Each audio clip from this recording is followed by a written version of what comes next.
Condolences to the Currys. Never marry a woman who thinks she's better than you.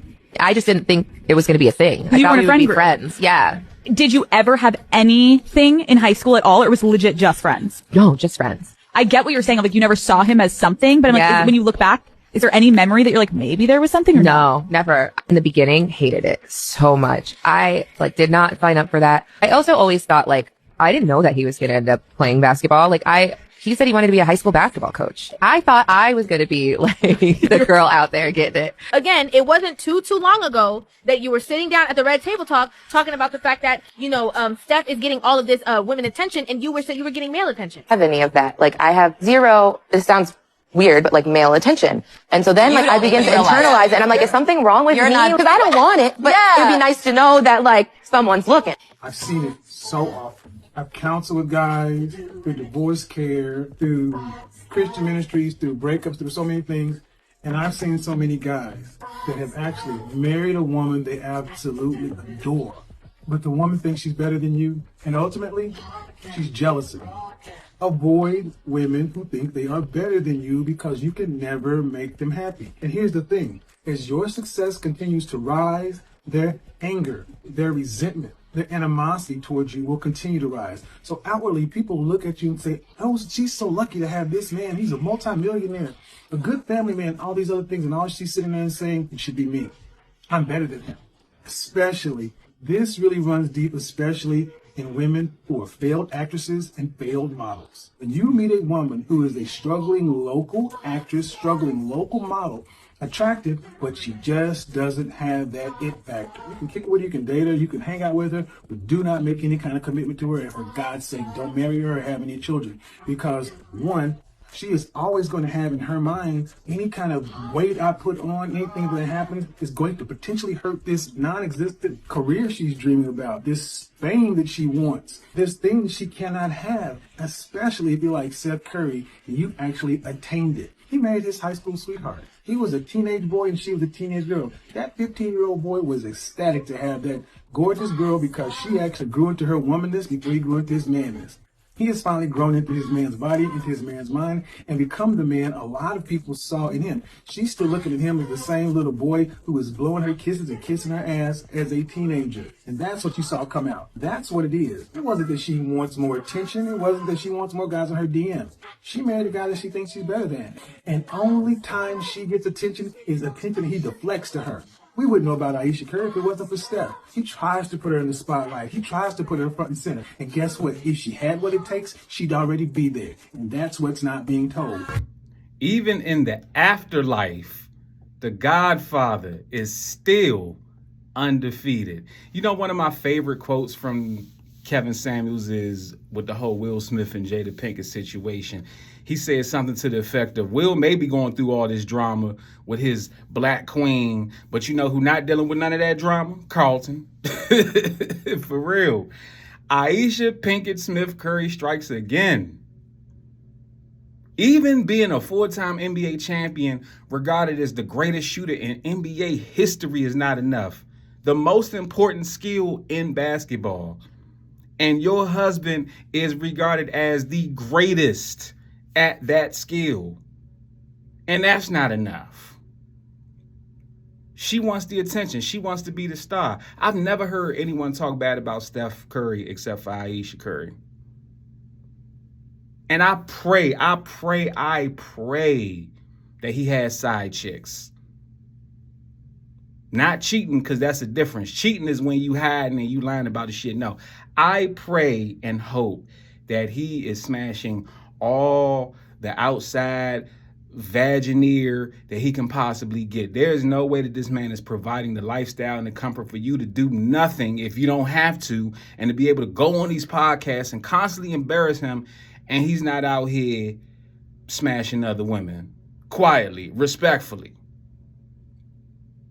Like, how are you mad that other men have so much respect for the covenant you and him made under God as to try not to holler at you? You would think that she's happy about that. But no, she wants the male attention. Lord, if Savannah James ever says some shit like this, we are doomed. I promise you. Married? Yeah. You were married? I was married. married. I was a married woman. What? How long are y'all married? Not long, probably 2 years. Okay. Yeah, Okay. such a great guy, amazing guy.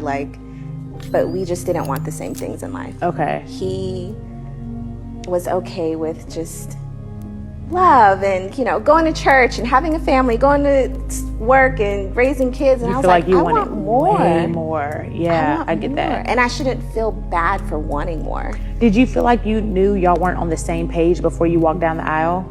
So why'd you do it? What was the That's reason? a lot of pressure. Okay. When a man proposes to a woman, that's a lot. And in front of people, I didn't want to let my community down. They thought this was beautiful. look, I gotta say yes. After that situation, I'm gonna tell you what you don't want to hear. Because someone should have told me.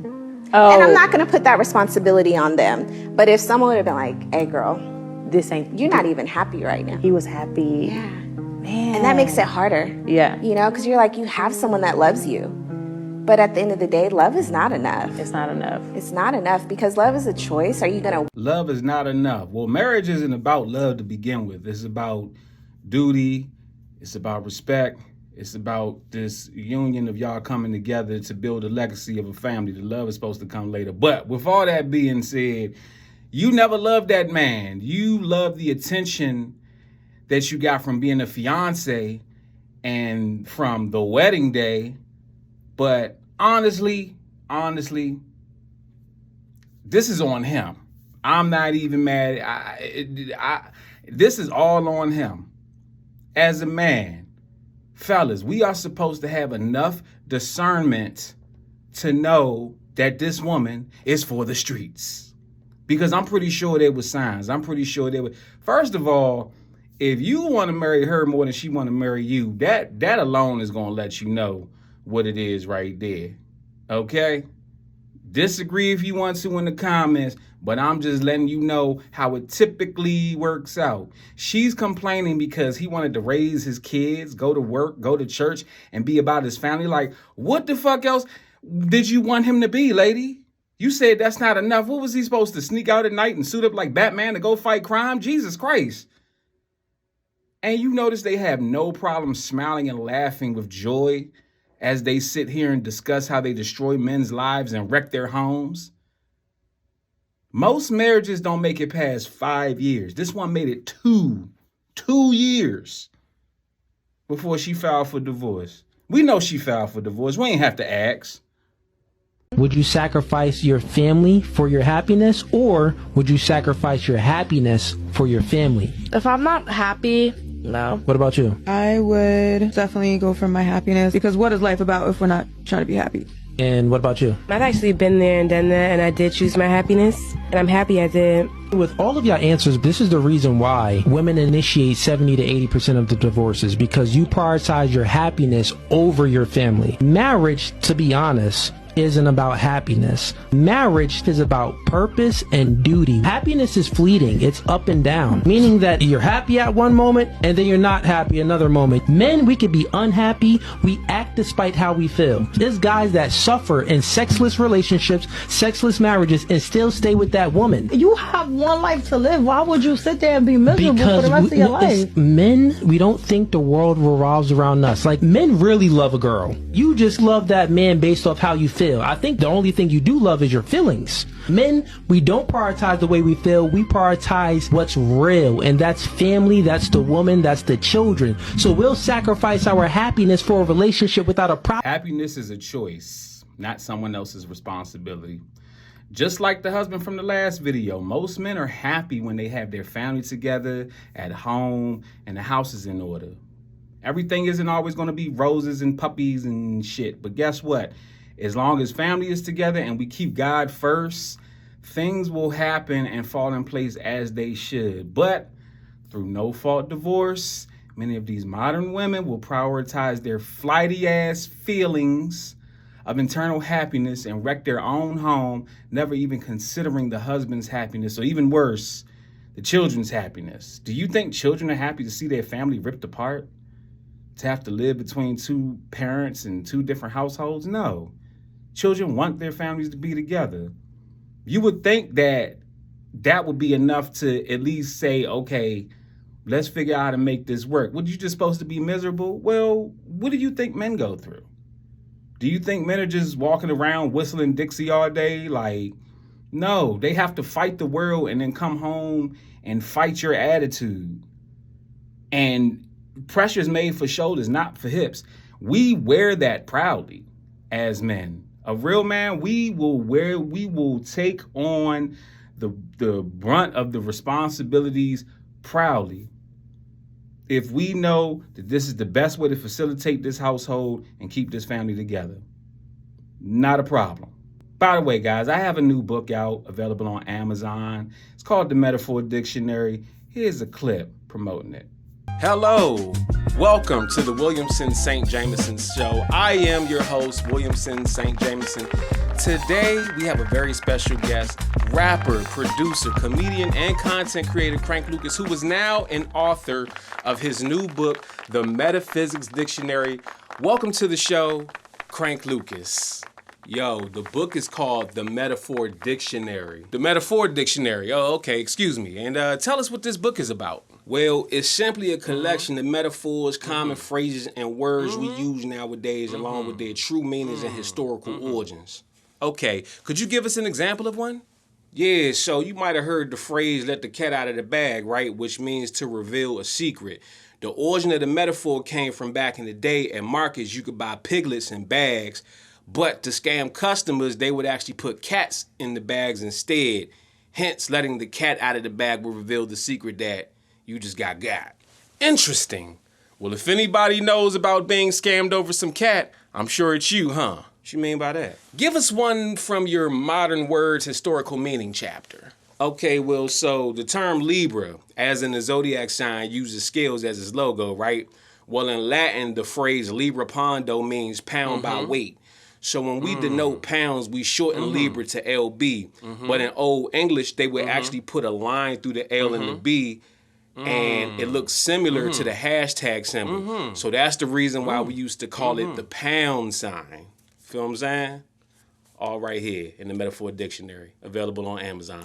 Fascinating. And speaking of pounds, is it true that you were recently arrested for possessing 12 pounds of cocaine at a Red Roof Inn? What? Who told you some ridiculousness like that? I would never be caught at a Red Roof Inn. Ew. You know, I read a story once that you and Joyner Lucas are estranged brothers, and he left you behind after you helped him produce a record for Will Smith. Is that true? No, Joyner and I are not related. Well, it must hurt to be a failing rapper. I mean, you've never even had a platinum record. Yo, are you a failure when one of your interviews doesn't get 1 million views? Oh, God, yes. I don't even want to think about it. I'll start breaking out. But enough about me. The fans want to know about the recent tweets your ex made about you not raising your child. Well, I don't have any children that I know of, so it seems like you're barking up the wrong tree. Oh, what does that mean? You the one holding the book, smart guy. Why don't you look it up? Oh, directing effort towards the wrong thing. Cool. So let me ask you, now that you're an author, do you feel your career has more importance than, say, just being a washed-up rapper and a failed comedian? I think my career has as much importance as a nigga with 2 last names, Williamson St. Jameson. Ha ha. That's interesting. Go ahead, plug your little pamphlet. The Metaphor Dictionary, available now on Amazon. Order your copy today.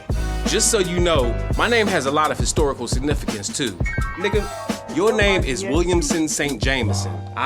You was signed to a slave owner that was signed to another slave owner. How you was in a 360 slavery deal? Bad boy plantations ass nigga.